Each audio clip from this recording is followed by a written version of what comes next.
This is Bill Ryan from Project Camelot and Project Avalon, and the date is the 16th of February 2010, and this is a bit of an unusual video presentation here because I'm taking the step of making a video as an interpretation and as a commentary on an audio interview which we did with an important witness who came and reported his story to Project Camelot a little while ago, about a couple of weeks ago. And as with many of our witnesses, this person wanted to remain anonymous, but he has agreed that we transcribe the audio, and so we've got this as a transcript. And this is going to be released at the same time as the video because it's important to be able to read the transcript at the same time as you're considering what I'm saying about it here. And as we come into this story, you're going to understand exactly why it's important to get all the information, to hold it all into a very fine balance. Now, this is a British person, and he worked in the British military for a number of years. And after he retired from the military, he worked in the City of London, in a fairly senior position, in a respected position, in the City of London. And for those people watching this video who don't know about the City of London, the City of London is it's like an enclave, it's like a financial enclave in the heart of London itself. Some people consider it almost a little bit like the Vatican. It's very old, it's very ancient. It's the heart of the financial system, not only of Britain, but possibly the world. Many researchers consider that it's very likely that the City of London calls the shots on the financial systems in America. They've got control over the Federal Reserve, the Bank for International Settlements, a whole bunch of things that happen. This is like the nerve center of the financial world. And it's very Masonic, it's very ancient, it's very traditional. And our source attended a number of meetings with senior Masons.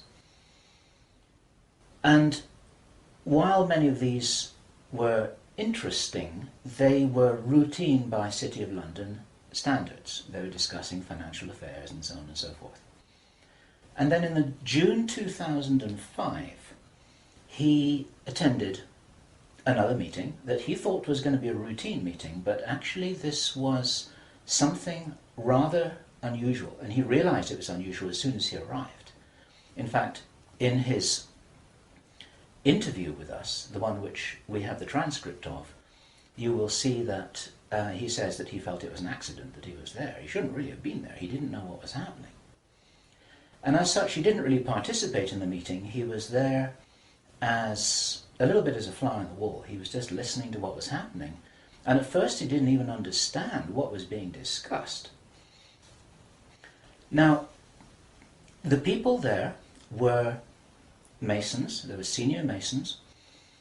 They were about 25 or 30 people there, including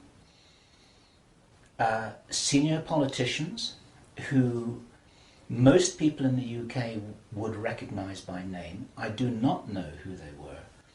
He didn't name them, and I didn't ask them, but he said these are well-known names. The chief of police was there, representatives from the church, representatives from the military, 25 or 30 people.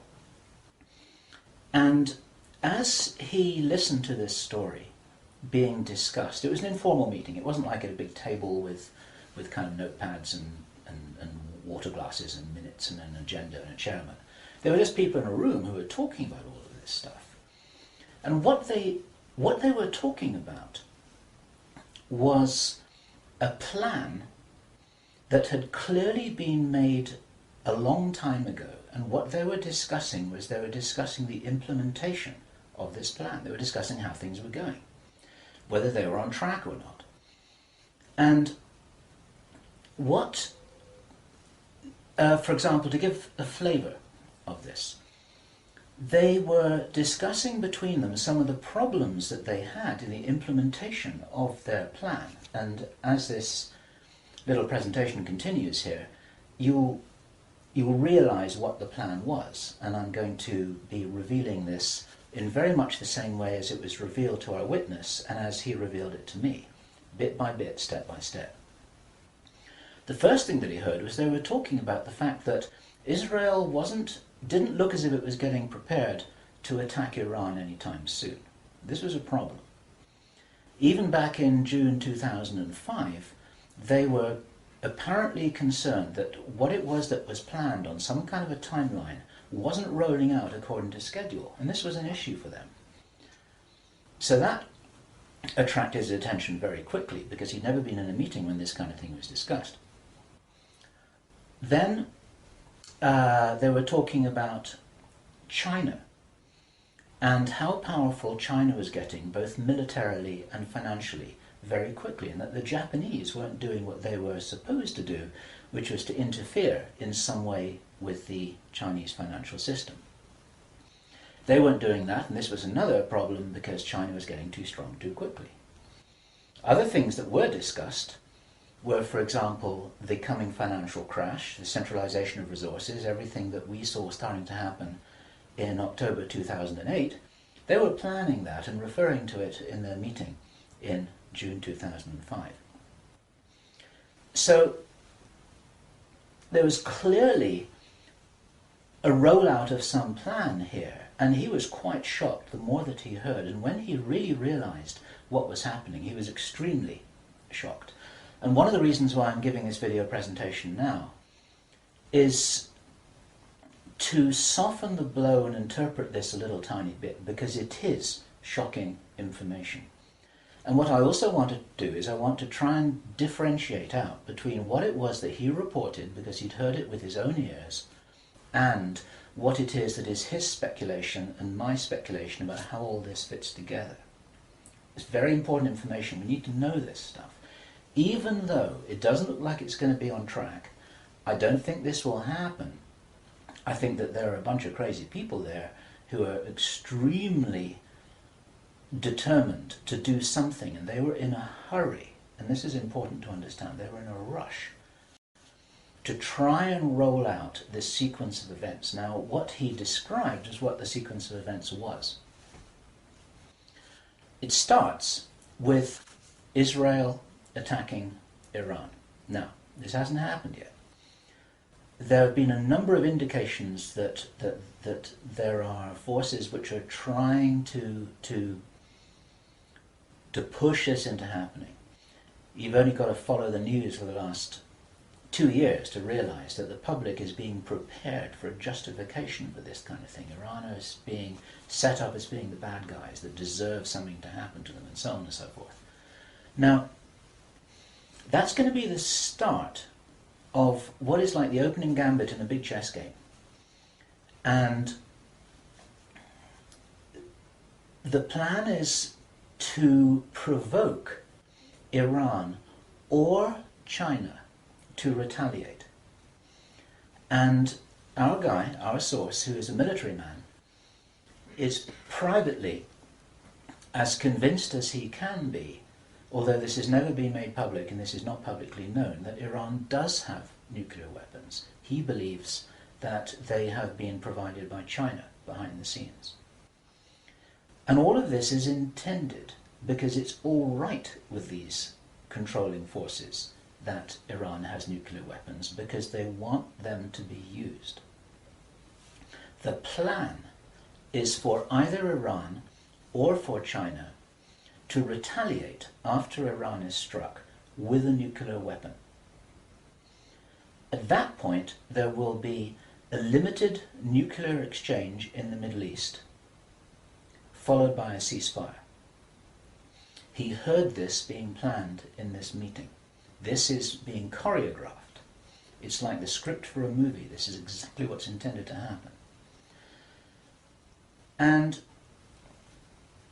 during this time, the other thing that's being set up for this, and many people watching this will be aware that this is being set up in the background. We've had a lot of information about this from a number of good researchers from many countries who are reporting this on the internet, that things are being set up in many of the Western countries for there to be heavy controls over populations, martial law, increased powers on security forces who are not just the army or the police, but in Britain, for example, our source said that he absolutely knew personally for a fact, that a very large number of private security people, their powers were being increased to give them the ability to arrest people, the ability to detain, the ability to handle riots in streets. And here we're talking about just regular people working in private security, people who give the parking tickets on the streets.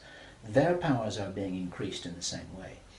And last year we heard President Obama talking about how he wanted to have a sort of National Guard at home in America ready to handle this kind of thing. There are a lot of indicators that this is being set up. And in this rollout of this crazy scenario where it is intended that there will be a limited nuclear exchange in the Middle East, the idea is that as the world looks upon this with horror, then they will demand from their governments that there are heavy controls over travel, over communication, over people who meet, over people who protest in the streets. They want to make sure that they don't have crazy bombers on airplanes, crazy bombers in the shopping malls. They want to make sure, and because people will be driven into fear by this, they'll request and demand and insist on heavy controls from their governments, which will be justified. And this is where you're going to kind of get the martial law situation in all the Western countries. It's intended as a justification. All of this is just the start of something, because this story gets much bigger, and it's pretty horrifying. And if watching this now you're feeling a little bit shocked, this is how I was feeling when I heard this information, and this is how our source was feeling when he was hearing this information in this meeting, because this is just the beginning. Now, during the time of this ceasefire, everyone's shocked, everyone's frightened, everyone's really terrified about where this is going to go. There are all kinds of heavy controls over populations everywhere. And then the next thing that happens in this chess game that's being played is that biological weapons are released on China. You heard this being discussed in this meeting. They will release a flu-like virus that will be genetically targeted against the Chinese population. It's racially targeted against the Chinese people. It's designed to spread like wildfire and to knock out a large number of the Chinese people. And these people in this meeting were laughing about this. They said, China will catch a cold. Those were their words. China will catch a cold. And they were laughing about the fact that these biological weapons will wreak havoc among the Chinese population. And after that, then what effectively will be a kind of plague will actually spread right across the world to the West as well. Our source was not clear whether this was a Chinese retaliation or whether the thing would just spread out of control in the way that it would be very understandable if it did, whether it's racially targeted or not. These things actually mutate. So now you've got a situation where there's been a limited nuclear war in the Middle East. There's a pandemic that really is sweeping across the world and really is killing people very visibly. And you've got this totalitarian military lockdown in all the governments in the Western worlds because everyone's going to be in panic about all of this. And then, he said, then the real war starts. Something that would be justifiably called the Third World War, with a much more major nuclear exchange.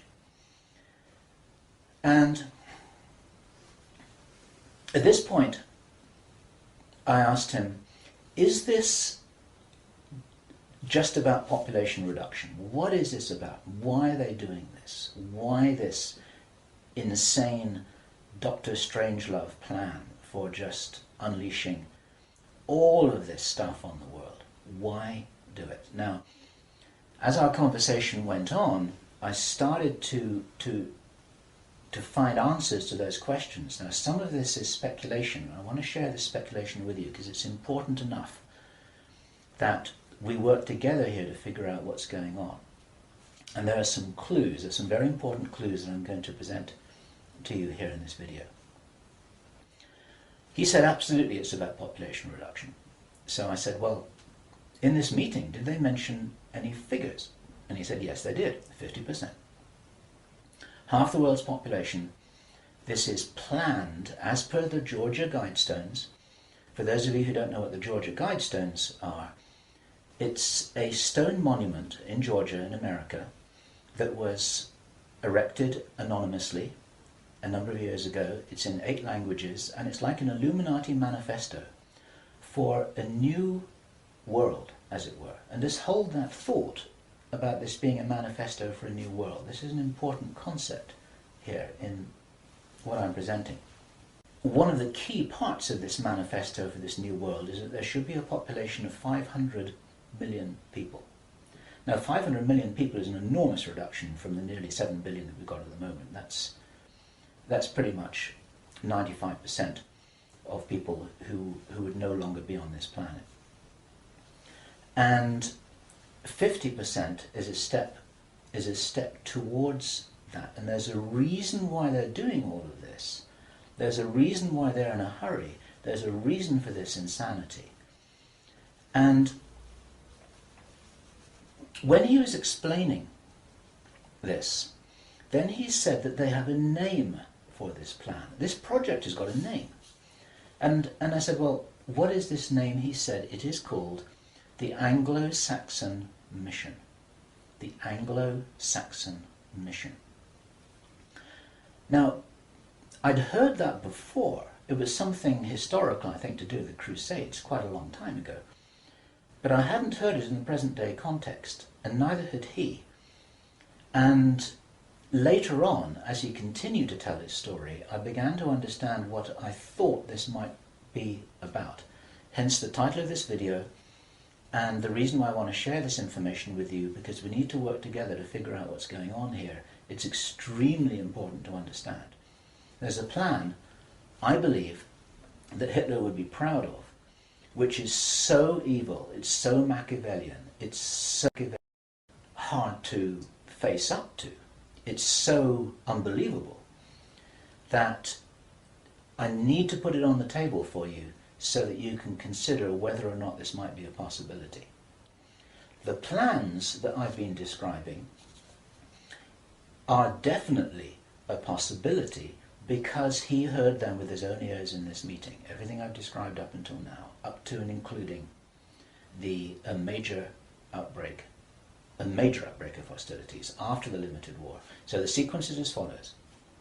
The plan sequence is as follows.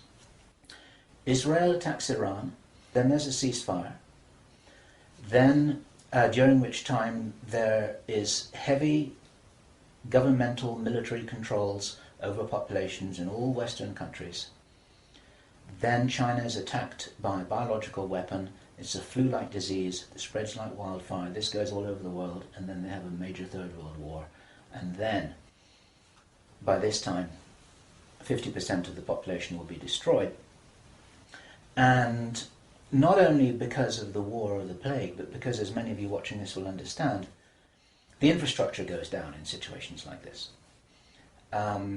There's no food in the supermarkets, there's no gas in the pumps, the telecommunication goes down, there may not even be water coming out of the taps.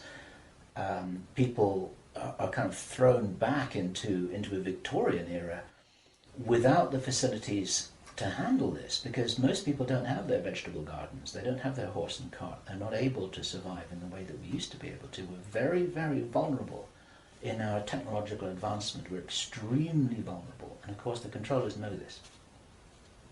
At this stage, our source was speculating about why are they in a hurry? Why do they want to do this? And there's a sort of heavy irony here, which is like, I was saying, well, if you're going to plan the Third World War, then why not take your time over it and get it right and do a really good job? You can, this could be in 20 years' time or 30 years' time, it doesn't really matter. Why is there in such a rush? And our source said that he felt from inside information that he's continued to receive, that this is still timed for something around 18 months from now. And that puts it around about the middle of 2011. He doesn't know this for sure because these events aren't calendar driven. They're actually event sequence driven. In other words, this has got to happen before that happens, and then after that the next thing can happen, then after that the next thing can happen. So a whole lot of things have got to be in place before all the dominoes fall over, so to speak. And they seem to be behind schedule in some of this. There are some planned events that definitely haven't happened. One of the things which I remembered when I was hearing this story was that our source, Henry Deacon, and many of you who've watched Project Camelot videos and read their reports for the last 3 years will know that when we met Henry Deacon in 2006, he said that in his own inside information was that there would be a war against China in 2008. Now that didn't happen. And all this time, at that time it didn't make any sense, and even now it didn't make any sense. It's like, well, all right, but why do this? Why do this? Why do this? Now, this was his answer. And our source is a pretty smart guy. He's been in the military. It's a totally different story that he didn't debrief in our audio transcript, which you have the opportunity to read, but he's had his own ET experiences in the military. He's got his own sources of information about some of the background for this. He says that he's as sure as he can be that the people who are calling the shots in the world, you can call them the Illuminati, the controllers, the cabal, whatever name you have for them, they believe that there is going to be what he called a geophysical event, a major geophysical event. He says that the best information that he's got is that the insiders believe that this is going to happen, or they are concerned that this is going to happen. And many of you watching this will know that this isn't a completely crazy idea. There have been trillions of dollars that have been spent on deep underground bases for some reason which we don't know why it is. You'll know about the seed bank in Svalbard. This is in the public domain, where all the seeds of all the plants and all the crops in the world have been buried deep inside a granite vault in northern Norway. There are many precautions being taken as if something might happen that could really threaten some of these valuable resources, including the seed banks of the world. Now, if there is going to be a geophysical event as they believe, this is because it seems to be preserved Illuminati inside knowledge, whether it's true or not, that there are repeated cyclical geophysical events about every 11,500 years. Information about what really happened to Atlantis was very probably in the Great Library of Alexandria that burnt down a couple of thousand years ago. There are persistent rumors that much of that information has been retrieved and it's in the Vatican Library. This is information which is not in the public domain and which the insiders may have access to. Whether it's accurate or not, the important thing is to realize that they probably believe that this will happen, and they're making their precautions. And this might be the justification for this insanity that we've just heard about in this plan. Consider this. He said, if there's going to be a major geophysical event, something like a pulse shift, maybe it's Planet X, maybe it's some kind of energetic phenomenon that the solar system is going to be moving into, that's going to somehow destabilize the Earth or the Earth's crust in some way. We don't know. But if there were to be a major emergency like that, something that would actually make a war look very inconsequential, the thing that will help the human race to survive it, or will help parts of the human race to survive it, is if there is already emergency preparedness in place before it happens. In other words, if you knew that there was an emergency coming, if you knew, for instance, that there's a hurricane coming in to hit your city, then you put all the emergency preparedness in place beforehand. You have the troops ready, you have the infrastructure ready, you have the military ready, you have everything that you need ready to handle this situation so you can respond and react and recover in the best possible way. Our source suggests that the reason for this whole Third World War scenario is that then the Western governments, with the Chinese out of the way, will be in a state of such totalitarian control of their own population that they will be best equipped to recover and rebuild the new world after a cataclysm. And he thinks that this is what's happening. And I have to tell you that this terrible logic makes sense to me, that they would think that way. I'm not for a moment agreeing that this will happen. I think this is wild, crazy stuff, but if they believe that it's going to happen, then this could be their justification for this kind of plan that we've heard about is really being discussed. And this now is my own speculation right now, which also makes sense to me. And I invite your comments and your thoughts about this. We need to work together to figure out what's happening here. It's called the Anglo-Saxon mission. What that told me was that the reason for the name is because this is a white racist agenda for the inheriting of the new earth. It's a plan that Hitler would be proud of.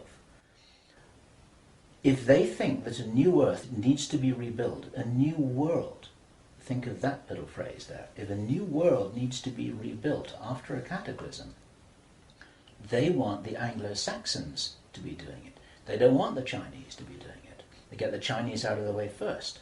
And then the Anglo-Saxons will inherit this new world with the other nations, the Asian nations, the African nations, the South American nations. Presumably, it is assumed that they won't have the resources to be able to handle the situation in any kind of a way that gives them the strength to recover after whatever it is that they think is going to occur. So there are several other parts of this which also fit, and one of the reasons why this is an important presentation to make personally is my own personal thoughts, because up until now I've been following a lot of the well-founded research on these sorts of agendas. We've had our own sources of information over the last 3 years. But I've always had questions in my mind, like, why would they do this? You know, war against China, why? Third World War, why? And suddenly, a lot of these things start to make a little bit more sense. It's possible, for example, that when we heard from Jordan Maxwell in our interview with him, which we did at the end of last year, 2009, he described to us how he had researched a number of repeating symbols and images that had been used ever since the time of Hitler, and even long before that, about the dawn of a new day. There's something very important in Masonic and Illuminati thinking about the dawn of a new day. And here we have possibly the reason for their belief that if you think about the possibility of a cataclysm, if they think this is really going to happen, the 2012 movie that many of you will have seen, after all of the flood and all of the earthquakes and tsunamis, then you've got these big ships sailing across a calm sea with the sun streaming through the clouds, and you've got the dawn of a new day, and the implication in that movie is that now those people will be able to rebuild the new earth because those are the survivors. It's the modern day Noah's Ark. It's possible that the dawn of the new day, that it refers to that. And it even occurred to me, and I'd be interested for other researchers to offer their views on this, that the very term the New World Order that we first started to hear about 20 years ago, actually longer ago than that, but the New World might be the post-cataclysmic world, the New World. It might be the order for the New World after the cataclysm. They may be planning who will inherit the new world. It may be nothing less than this. Maybe this is what the new world order is all about. It really is the order, the plan for the new world that they think is coming. They think this is going to happen. Now, I say again, it's very, very important to differentiate out all of this information here. I don't believe this is going to happen at all, but they might be doing something crazy to try and safeguard what they believe is their own interests. This is what we need to be aware of here. And what I want to do is I want to just state really clearly why there are profound reasons for not believing that anything like this is going to happen. There are a lot of things that haven't happened which were intended to happen. Many of you will remember I think it was the 30th of August 2007, there was a B-52 bomber that flew halfway across America from Minot Air Force Base to Barksdale Air Force Base in Louisiana with 6 armed nuclear cruise missiles on its wingtips, something that could never happen by accident. It was illegal, it should never have happened. You can't even smuggle a bullet out of the weapons storage area in an Air Force Base without there being a whole bunch of signatures and everybody knowing about it, let alone making the mistake of loading armed cruise missiles onto a B-52 bomber with nobody noticing it. There was a reason why that happened, and that was actually prevented from going any further. It stopped at Barksdale in Louisiana. Some very brave airmen blew the whistle on that, and they did their job, and they reported it up the line. It appeared very, very briefly in the mainstream media, and after that it was completely covered over, and everyone said it was a mistake. That was no mistake. There was a reason why they did that.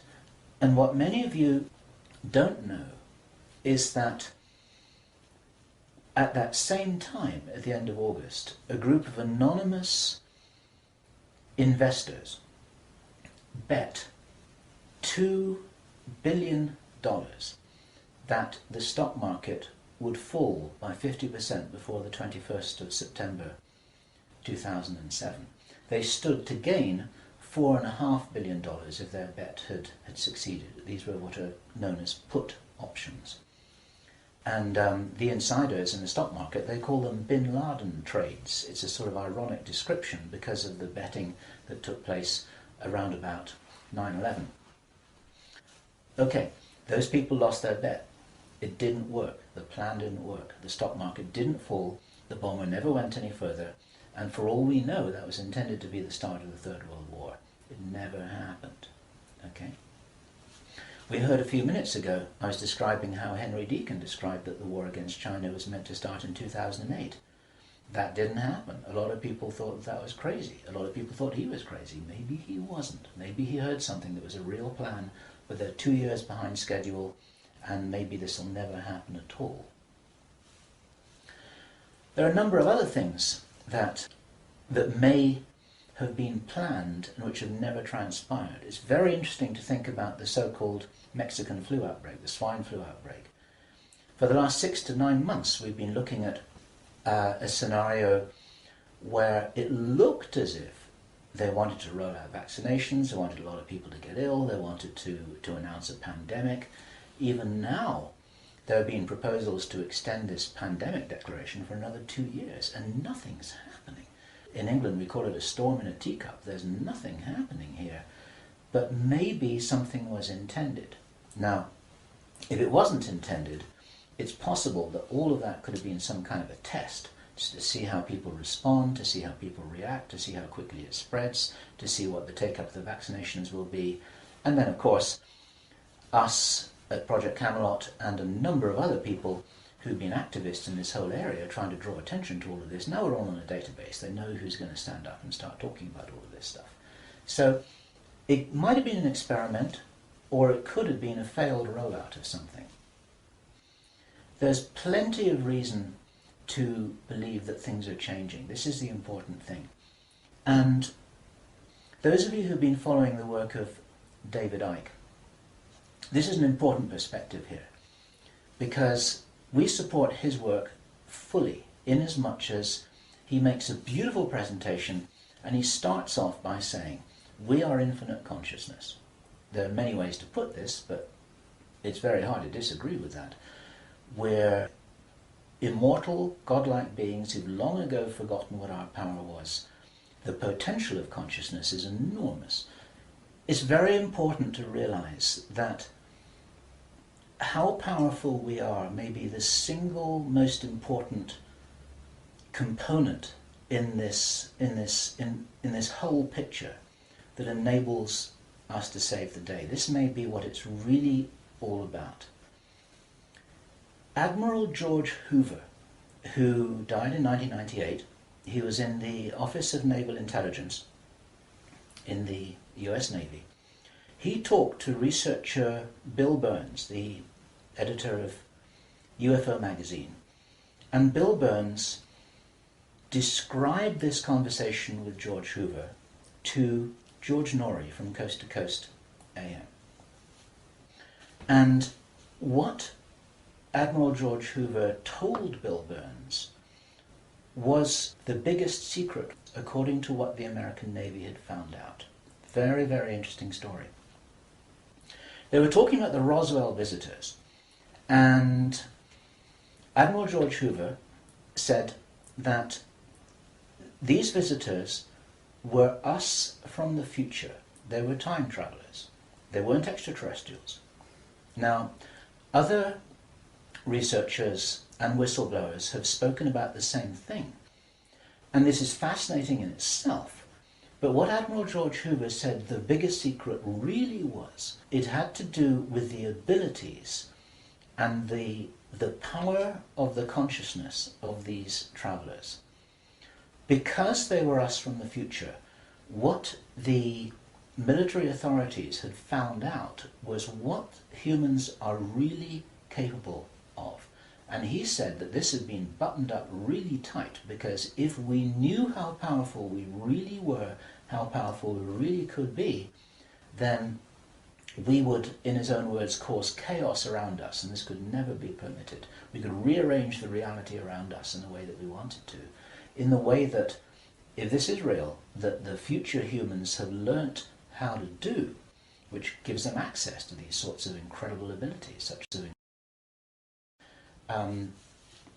Philip Corso, in his book The Day After Roswell, described in some detail how his understanding was that the way the craft works was they were like an amplification of the pilot's own consciousness.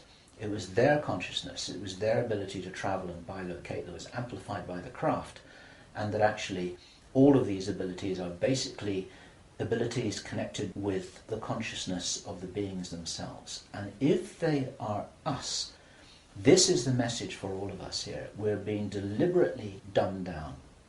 Our food is being poisoned. Our children are being lied to in the schools. We're being fed propaganda in the media. We're being forced into this tiny little box. We're being kept busy with game shows and ball games, and we are discouraged from really finding out what it is that is our heritage on this planet. Eric von Däniken has just published a book which is called History is Wrong. There's so much which we are denied. George Green describes that we are known as the useless eaters, this surplus population of billions of people, with a tiny number of people at the top of the heap who are dependent upon us to police each other and to laugh at each other and to stop each other from getting out of line, because we're encouraged to conform to how we're meant to be. And so there's this straitjacket that there's the opportunity for us to break out of, and it's this straitjacket which has been deliberately put in place by these very people who've been creating this plan. Where this plan originates from, it's very interesting to speculate. Our source told us that this has been in place for a long time. He first heard about the Anglo-Saxon mission as long ago as 1976. The Illuminati symbolism about the dawn of a new day has been going on for a long time. Many people think that this plan requires such a superhuman level of intelligence and strategic understanding, and is so ruthless and so cold, that the logic suggests, and David Icke says this, Jordan Maxwell says this, we say this ourselves with full agreement, that this didn't come from a human source. People aren't capable of doing this against other people. There's something else behind this. We have to think big. We have to think from the highest spiritual viewpoint that we possibly can do. That these people shouldn't be fought. What must happen is we just withdraw our consent from these things that are being done to us, from this plan that we're part of, and as I was saying just before, if you're in the military or if you're in intelligence services, withdraw your consent from this, because these plans can't happen without it. There's something about the Illuminati and the way that they're operating that is very limited. They're using force, they're in a box, they're trying to counter what everybody I know is recognizing and referring to as a huge expansion of consciousness all over the world, an expansion of awareness. We get emails every day from people, often very young people, who are saying, I can really see what's happening in the world. Tell me what to do about this, but I'm ready. I'm ready to do something. I'm ready to do whatever it was that I came here for. I don't know what that is yet, but I know that we've got big problems. 20 years ago, people weren't saying that kind of thing. There's a huge rollout of some kind of an expansion of consciousness. It's a morphic field that's growing enormously. And there's something that's changing. And my personal belief is that this is certainly being supported by benevolent non-human agencies, let me put it this way, who know about this kind of plan. They don't know whether it's going to happen or not, but they know that it's being planned. A lot of contactees, there's some channel information. You need to consider channel information extremely carefully. But there is channel information, and there are contactee reports that all talk about scenarios like this and how we must be wary, how we must be careful, how we've got to guard against it, how we've got to insure against it, how we've got to be prepared for something like this. And it's entirely possible that this increase in consciousness is happening in direct response with this escalation of violent, forceful plans. It's like, as I've often said in my own presentations in the past, it's a little bit like a movie script itself, where you've got everything building up to a climax, with the forces of evil and the forces of consciousness just kind of getting ready for some kind of final confrontation. Now, I'm not trying to be biblical about this, and I know that this situation which I've just been describing is a little bit like the Armageddon War, but I do not believe that this kind of thing will actually come about. As I've said many times before, there's an interview which I did on Freedom Central, which you'll see on the Camelot site, where I say the single strongest reason that I have for not believing that anything is fixed, that we're all doomed, that anything really bad is going to happen, although I think we've got a lot of problems to solve, is because I wouldn't be here, and neither would you watching this now. I'd have incarnated on another planet. I'd have gone somewhere else. I'm not going to go and sit here in the firing line with no possible way of escaping. There's a job to do here, and many of you watching this will be aware of the fact that we're here to do jobs. It's what Dolores Cannon calls volunteers. We may be here for a reason. We may be here to help catalyze this increase in consciousness, and that's what's going to prevent this kind of thing from happening, because if we do not agree that this is the future that we want, then that's not what we're going to experience. We do all co-create our reality, we do all have a part in it, and I profoundly believe that by becoming aware of these plans, this is the way that we avert them. There's a difference between prediction and prophecy. These are two words in the English language that are easily confused with each other. Prediction and forecasting is saying, okay, in 3 months' time, this is what's going to happen because this is what the data leads us to conclude logically. That's all about forecasting and prediction. A prophet does something different, and it's a word to be used with care because it's often misused, it's often misunderstood, and it's like a biblical term, and some people react against it for that reason. But what a prophet always used to do is to say, listen, if we don't wake up and if we don't take action, then this is what's going to happen. And the purpose of the prophet giving this prophetic warning is not to warn people that it will happen, but to say, listen, you've got to change something here. You've got to change the way you're doing things. You've got to change the way that you're being. You've got to change the way you're interacting with each other. You've got to change your whole attitude. Whatever it is that you change, then the purpose of the change is so that this prophesied event doesn't happen. And so what we have here is we have a kind of prophecy. It's not a prediction. And I'm using this word very, very carefully because the reason why I'm making this statement, the reason why we're releasing this information is to make sure that this doesn't happen. What are we going to do with this information? It's going to be translated into every language that we can. The video is going to be subtitled in Chinese, Arabic, Russian, Spanish, every other major language.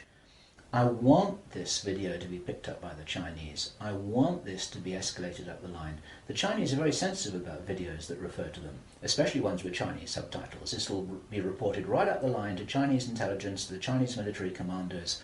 And the reason for that is because, first of all, if this is nonsense, it doesn't matter. Okay. But if this is a really serious threat, then those are the guys who need to know about it, because their first nuclear response, which is designed to be provoked, is the thing that actually sets this whole thing on fire. And so, to any Chinese military commanders who are listening to this, don't do it. Okay? None of us must do anything here that is in alignment with their plans. There's a wonderful scene in the Avatar movie that I loved so much, which was when the woman helicopter pilot who was ordered to fire her weapons at the big tree, she's just about to fire, and then she says, I didn't sign up for this. And then she turns around and she goes home. She's not going to be part of this. There are many people in the military who never signed up for anything like this. There are many people in the intelligence services, they never signed up for anything like this. They signed up when they were young, thinking that they were doing the best thing for their country, thinking that they're doing the best thing for mankind. They're not all evil at all. And so as a direct message to those of you in the military and the intelligence services who may be watching this or may have had this brought to their attention, you don't have to do this stuff just because you're told. You need to support what's best for the human race. You don't need to follow orders if it's going to lead to a huge destruction here, which is in no one's interests apart from the controllers who have an agenda of their own, and that agenda doesn't feature you and me, that's for sure. Okay, so that's the end of my presentation. I want you to consider this information. I'm not urging you to believe it. I want you to research it. I want you to check it out. I want you to read the transcript carefully, and I want you to see whether this correlates with anything else that you know and understand that's come to your attention. We're all working together here. We're not trying to force you to believe anything at all. We need to be careful about this information, but at the same time, if there's any chance that this is true, if there's any chance that this is for real, then we have to know about it, okay? And if you are not sure what it is that you should be doing, then I say the same thing that I always say, which is do whatever it is that you came here to do, because most of you watching this video are here for a reason. I do understand that you may not know what the reason is yet, but you're probably here for a reason. You're probably watching this video for a reason. Do whatever it is that you came here to do. This is Bill Ryan. Project Avalon, Project Camelot is the 16th of February 2010. Thank you. What we don't know about the situation at Roswell is whether these were extraterrestrial, whether they came from a hollow earth, whether they came from another dimension. We don't know this, right?